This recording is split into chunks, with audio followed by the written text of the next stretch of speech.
Hello, I am your host, Tom Lucas, local musician playing here on Kitsap Peninsula. Welcome to the Bremerton-Kitsap Access Television production of Voices, Songwriters of Kitsap Peninsula. Each show will feature a song written by a local songwriter. I will perform the song, and then we will talk with the songwriter.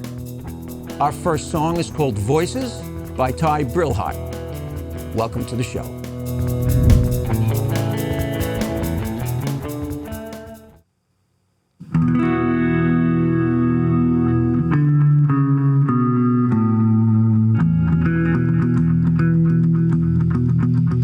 Heard a cry in the night from someone I once knew, saying, brother, I've been down a road you can come down too.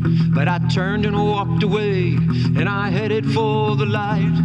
The closer that I got, the ones I loved fell out of sight.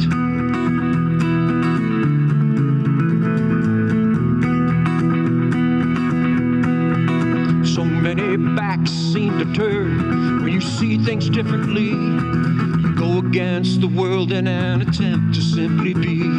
But I turned and walked away, and I headed for the light. The closer that I got, the ones I loved fell out of sight. I take a step in the wrong direction, and voices cry out loud. But when I'm on the right path, no voices can be found. We're so quick on the draw, and I wonder how it'd be if the voices could be silent and the heart could be seen.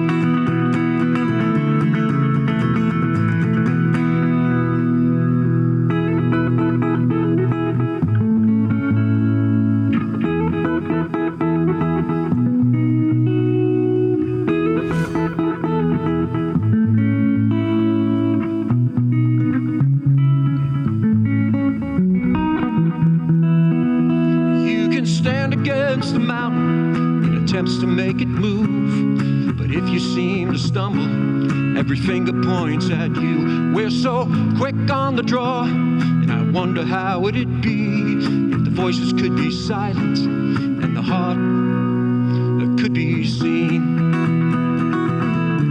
The heart could be seen.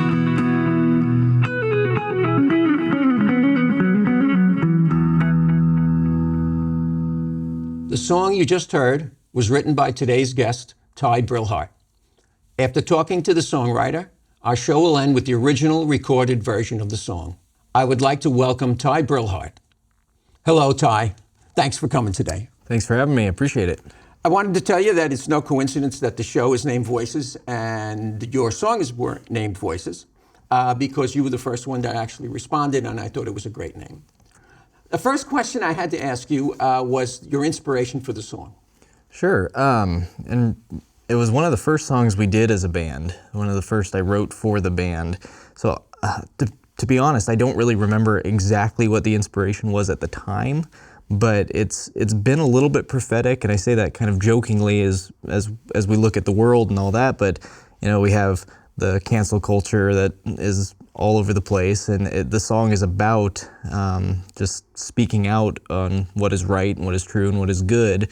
But when people hear about the things that you've done that are wrong, or if you have some sort of past or whatever, they never let you get over that, even if you're doing good things and all that. Yeah. So that's where the heart of the song came from, and that's what it's about. It's not necessarily the loudest voice is the best voice. Yeah. And that's what I got from it. So Yeah. it was fun learning how to play it, and it was inspirational, as I said, for the show. You wrote the lyrics. Mm-hmm. Did you write the music or collaborate on the music? I wrote the melody and the basic chord structure, but when it comes to the band, when it comes to Skyline, it's taking it in, presenting it to the rest of the band, and seeing, you know, what the drummer can do, what the bass player can do, to really make it into a full song. Yeah. I'm not a lead guitar player by any stretch of the imagination, so there's only so much I can do.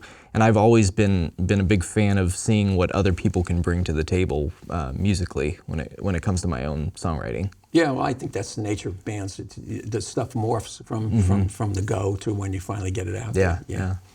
The album name, A Step in the Wrong Direction. Tell me about that.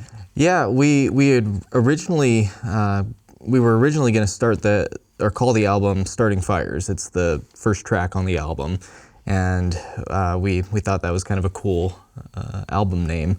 But then when we got down to it and we looked at just what all of the different songs were about and kind of the theme that went through the album, there's a lot of songs about making mistakes and kind of coming out of that. And so we took the line from the chorus of Voices, I take a step in the wrong direction, and we just kind of felt like, hey, that kind of explains who we are as a band. We've made a lot of mistakes, not just professionally, but in our own lives, but it helped us write the songs that we have and that people have responded to. How long have you guys been together? The current setup of the band, about 4 or 5 years. Really? Okay. But our band, me as a songwriter playing with specifically the lead guitar player in the band, Austin, we've been playing for almost 10 years together. And the relationships where you develop a relationship with a musician and other people kind of come and go, but 5 years is a long time for guys to stay together. And it's been great. We've gone through some transitions with members of the band that aren't there anymore, who were originally part of the band, or people who have come and gone. Okay. But we've got a really good setup with the people in the band. We're all friends. We enjoy each other, and we all bring different things to the table. Okay. Music, full-time or part-time? Part-time. Okay. Love it to be I kind of knew that. Yeah. So how important? I guess it's important to play out. It's always been that way for me. How important is it? How hard do you guys work to get gigs? Very hard. Yeah. We're a live band. Our first album, I've described it as a very safe album. We didn't do too much with the production or trying anything too crazy.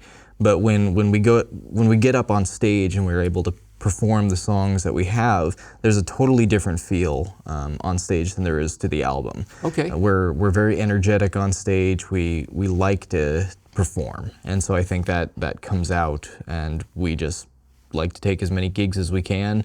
We've played some really bad ones, but we've made the most of it, but we've played some really good ones too. Bad gigs, well, we'll talk about that in a few minutes.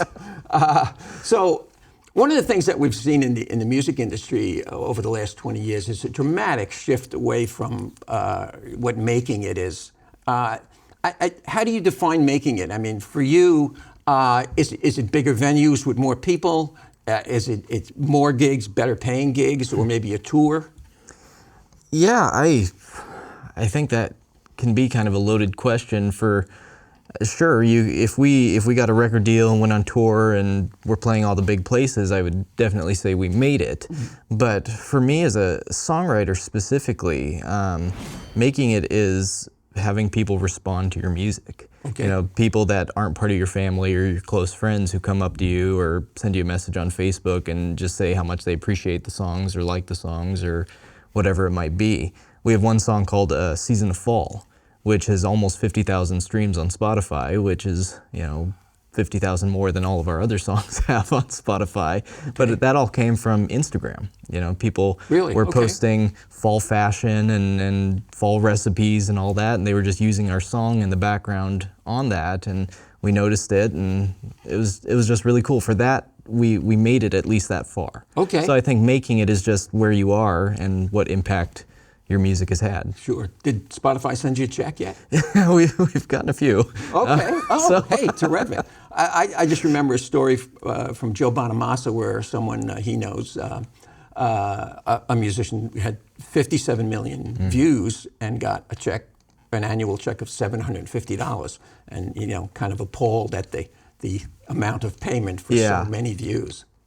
Okay. Well, I got one more question for you. Certainly, I have a few stories, but I would like to know, what is the craziest thing that has happened to you at a show? Or anywhere in your career, really? So we were playing a gig, and we had brought on our bass player. We didn't have a bass player at that point, so we brought on a guy who responded to an ad on Craigslist, which is a terrible idea. But he came on, and he had been sober from alcohol for like 6 years. And then we played this gig, and he had, I think, 7 beers leading up to our performance. And we had a love song in the set at that point that I would always take whoever was the single guy in the band. I would always say, this song is dedicated from him to any of the single ladies out there, or whatever it might be. And He didn't like that very much, and he came over and he shoved me into the drum kit. And so we got through the rest of the gig, and that was, I think, our second song out of like 6 or 7 songs that we were doing. So we made it through the rest, and we fired him. Okay, so the craziest thing that happened to you at a show is you were accosted physically by your new bass player. Yes. That's right up there. Yeah, I think you got me beat. I've seen that happen to other members of a band, but it never was a thing that happened to me. So, okay, you win. Yeah, absolutely. I don't know if that's a win. Okay. Ty, thank you very much for coming out today. I know you took a day off from work, and it is very much appreciated. Thank you. I appreciate being here. Thank you. Okay, you're welcome. As we sign off, we will be playing the recording of voices performed by Ty and his band Skyline from their first album, A Step in the Wrong Direction. Please take note of the information on the screen, which will direct you to their album, local shows right here in Kitsap. The goal of our show is to encourage folks to get out and see these local bands in the venues that hire and support local music. Live music is connection. We invite you to come on out and connect with us. Here it is, recorded by Ty Brillhart and Skyline from their album, A Step in the Wrong Direction, Voices. I heard a cry in the night for someone I once knew, saying, brother, I've been down a road you can come down to. But I turned and walked away, and I headed toward the light. But the closer that I got, the ones I loved fell out of sight. I take a step in the wrong direction, all the voices cry aloud. When I head down the right path, all the voices to be found.